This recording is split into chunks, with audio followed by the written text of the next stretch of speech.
to see Steph Houghton sort of leave the game in a much better place than where she found it, and what she's done for the game, to be at Man City as well for that number of years. She's been so loyal to the club, done so much for them. I've no doubt she'll continue to work for them in some capacity as well. But I think it's always mad when you've played with players and you see them move on to bigger and better things when they retire. And I'm so proud of her for everything she's done, and then I can't wait to see what she does next, because she's a smart girl. She's done so much for the game, and she's done everything. She's scored at international tournaments, big moments. I remember the 2012 Olympics was absolutely massive.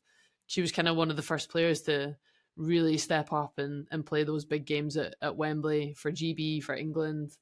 To captain club and country for so long.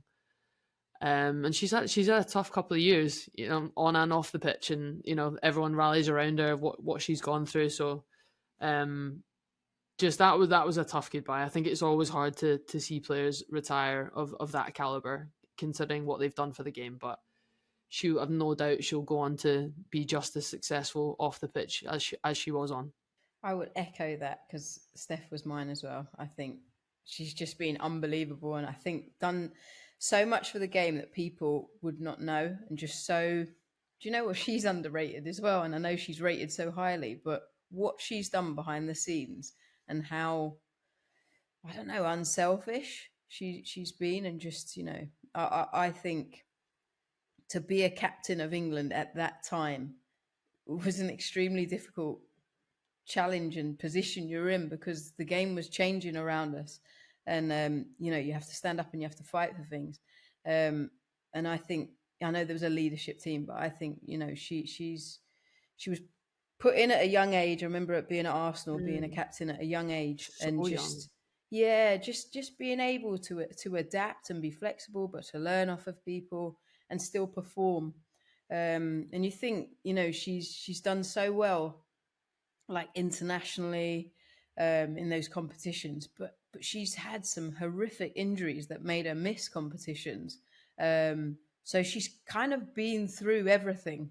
So I hope that she stays in the game, because her level of understanding and empathy to players would just be, I don't know, amazing. So I think, it was quite sad to sort of, to think that she won't ever play again, and I was glad to see her get on the pitch and be able to say goodbye to the fans and the reception that she got. So echo everything that you say, Jen. And Steph, amazing footballer, and fantastic person as well.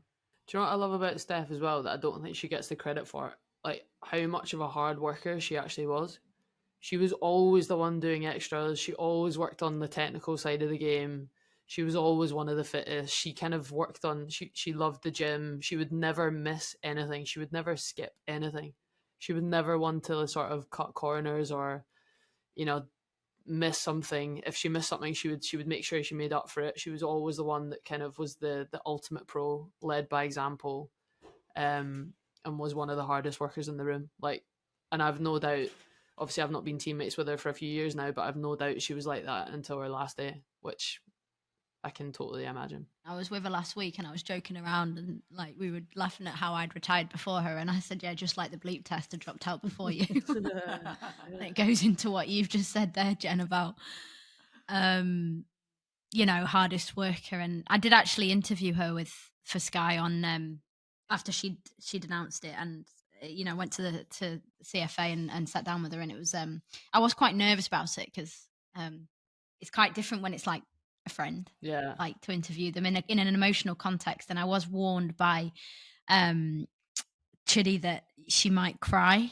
and I was like, oh damn, I'm gonna try not to make her cry, but I've been there and I know how hard it is. But she didn't cry, she stayed strong, but I felt like we got some really nice stuff out of it. And I think, Jen, what you've just said was spot on with the hardest work, and you needed to have been her teammate to know that, because what fans only see is the 90 minutes on a weekend. You don't see the bits that go on behind the scenes. But I said to her, do you hope in the future that players coming through, you know, the academy at Manchester City and first team players that play for the women's team will remember you and remember what you did. Because I said that's sort of the true sign of a legacy is, you know, they refer to you 5 years, 10 years on since you've departed the club and go, Steph would have done that, or these are the standards we've got. This is what Steph said we do.